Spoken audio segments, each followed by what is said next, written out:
na naniniwala kay Allah ng Islam, condemn na yun. Yan ang ibig sabihin ng John 3:18. Ang sino man nasa religion ng Taoism o Buddhism, naniniwala kay Buddha, condemn na yun, impyerno na yun, wala na yung pag-asa. Maliban na lang pag nagsisi siya at pinilala niya ang Panginoong Jesucristo. Alam niyo bakit?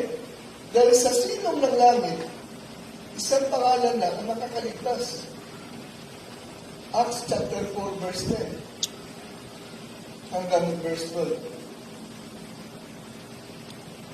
Pastor, paano yung ibang reliyon naniniwala naman kay Jesus pero nagdadasal din sila sa mga santo o santa?